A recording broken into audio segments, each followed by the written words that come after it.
આપણે રોડ રસ્તા પર જ્યારે પણ બેકરી નિહાળીએ છીએ એટલે તરત જ આપણી આંખમાં સૌપ્રથમ નાન ખટાઈ દેખાય છે। તેની સાથે સાથે વિવિધ બિસ્કિટો અને કેક પણ આંખમાં આવી જાય છે। ત્યારે આજે આપણે વાત કરવાની છે સુરત શહેરમાં એકમાત્ર એગલેસ બનાવતી બેકરીની વિવિધ આઇટમો એટલે ચિરાગ નાન ખટાઈ। મૈધરપુરા તરતિયા હનુમાનજીની શેરીમાં આ ચિરાગ નાન ખટાઈ નામની બેકરી આવેલ છે। બહાદુર શાહ સાહેબ વલીના આશીર્વાદથી આ ચિરાગ બેકરી હાલ ચાલે છે। ચિરાગ નાન ખટાઈ વાળા પોતે સ્વામિનારાયણનો ધર્મ પાળતા હોવાથી અહીંયા એગલેસમાં જ બધી જ વસ્તુઓ બનાવવામાં આવે છે।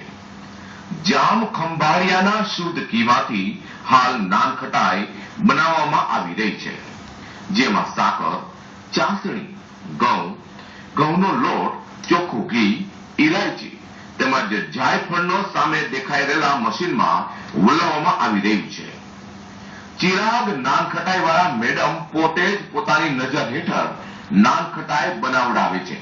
સામે દેખાઈ રહેલા ઓટોમેટિક ભઠ્ઠી, જેને અત્યારે આપણે આધુનિક ભાષામાં ઓવન કહીએ છીએ, તેમાં રાખે છે અને માત્ર 20 કે 25 મિનિટમાં જ સ્વાદિષ્ટ કુરકુરી ગરમા ગરમ નાન ખટાઈ તૈયાર થઈ જાય છે। આપનું નામ? સોનલ ચિરાગ મોદી। આ ચિરાગ નાન ખટાઈને તમે હું ઓનર થાઉં છું। અચ્છા, તમે હમણાં નાન ખટાઈ બનતી ત્યારે અમારી નજર હતી, તમે સતત નજર રાખતા હતા, એનું કારણ શું છે? એક તો અમારી નાન ખટાઈ 400 રૂપિયાની કિલો છે, જે કદાચ માર્કેટમાં સૌથી હાઈ પ્રાઇસ હશે, પણ જે રીતે અમે ઘરમાં કાળજી રાખીને બનાવીએ છીએ તેવી જ રીતે અહીંયા બી જોવું પડે એવું છે। અચ્છા, શું શું નાખવા માંગો છો 400 રૂપિયા કિલો નાન ખટાઈ? 400 રૂપિયાની કિલોમાં એક તો જામ ખમણિયા ઘી આવશે, પ્યોર ઘઉંનો લોટ, જાયફળ એલચી અને ખાંડ। અને સુગર જે કઈ? હા, એ જ। અને ત્યાર પછી એનું શું કરવામાં આવે છે? એને આ મશીનમાં બરાબર મિક્સ કરવામાં આવે છે। જ્યાં સુધી હું એ પણ ચેક કરતી રહું છું કે બરાબર મિક્સ થયો છે, ત્યાર પછી જ અમે નાન ખટાઈ બનાવીએ છીએ।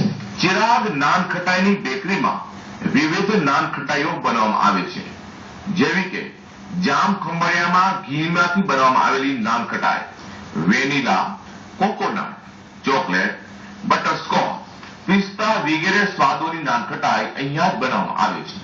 આપનું નામ? ચિરાગ પુરુષોત્તમભાઈ મોદી। ચિરાગ નાન ખટાઈ કેટલી બ્રાન્ચ છે તમારી? આ એક તરત હનુમાનની શેરીમાં અને રાણી તલાવ પારસી શેરીમાં રેસિડન્ટ રહેવાનું। અચ્છા, ચિરાગ નાન ખટાઈનું સુરત શહેરની અંદર ખૂબ જ જબરજસ્ત નામ છે, શાને કારણે? અમારે ત્યાં પહેલું તો એક વસ્તુ છે કે અમારી બેકરી એગલેસ છે, પ્લસ અમે લોકો શુદ્ધ ઘીમાં નાન ખટાઈ બનાવીએ છીએ ને એનાથી અમારી શરૂઆત થયેલી। આજે માખણમાં ઉપયોગ કરીને બેકરી લાઈનમાં અમે માખણનો ઉપયોગ કરીને બિસ્કિટ બનાવીએ છીએ, એટલે એ પ્રમાણે જે મટીરિયલ વપરાય છે ડ્રાયફ્રૂટ થી માંડીને તે બધું સારામાં સારી વસ્તુ વાપરીએ છીએ। નાન ખટાઈનો શું ભાવ છે તમારે ત્યાં? અત્યારે શુદ્ધ ઘીની નાન ખટાઈ છે તે 400 રૂપિયા કિલો, ઘઉંનો લોટ આવે છે અને બીજી મારવો ખટાઈ આવે છે તે 160 રૂપિયા કિલો। ચિરાગ નાન ખટાઈમાં વિવિધ બિસ્કિટો પ્યોર માખણમાંથી જ બનાવવામાં આવે છે, જેમાં કાજુ cocoa biscuit, butterscotch, chocolate biscuit, બદામ કાજુ, બોર્નવિલ સહિતના બિસ્કિટો ખરેખર મોઢામાં પાણી લાવી દે છે। ત્યારે કેક પેસ્ટ્રીની તો શું વાત જ કરવી। સામે દેખાઈ રહેલા કેકમાં લાડી, ક્રીમ, ચોકલેટ, કેડબરીઝ, સાકરનું પાણી, લીચી, કીવી તેમજ વિવિધ જાતના સુગંધી સ્વાદવાળા એસન્સ અને કાજુ બદામથી ભરપૂર કેક અહીંયા જ બનાવવામાં આવી રહ્યા છે। દર્શક મિત્રો, અત્યારે આપણે મૈધરપુરાના તરતિયા હનુમાનજીની શેરીમાં આવેલા ચિરાગ નાન ખટાઈમાં છીએ। અહીંયા જે મારા હાથમાં દેખાય છે તે નાન ખટાઈ 400 રૂપિયાની કિલો મળી રહી છે। ખૂબ જ સુંદર સ્વાદ છે, કારણ કે જામ ખંભાળિયાના ઘીમાંથી બનેલી નાન ખટાઈ। આ સિવાય મિત્રો અહીંયા જે બિસ્કિટો બનવામાં આવી રહી છે, તમે આપ જોયા નિહાળી રહેશે, અલગ અલગ બિસ્કિટો છે જે જોઈને આપણા મોઢામાંથી તરત પાણી ટપકી પડે એ બિસ્કિટો પણ અમૂલ માખણમાંથી બને છે। સુરત શહેરની સૌથી કહી શકાય કે એગલેસ જો બેકરી હોય તો આ ચિરાગ નાન ખટાઈ છે, તો આપણે આ ચિરાગ નાન ખટાઈની મુલાકાત એકવાર લેવી રહી। મિત્ર ચેનલ માટે હું પ્રકાશવાળા કેમેરામેન વિશાલ સાથે સુરત।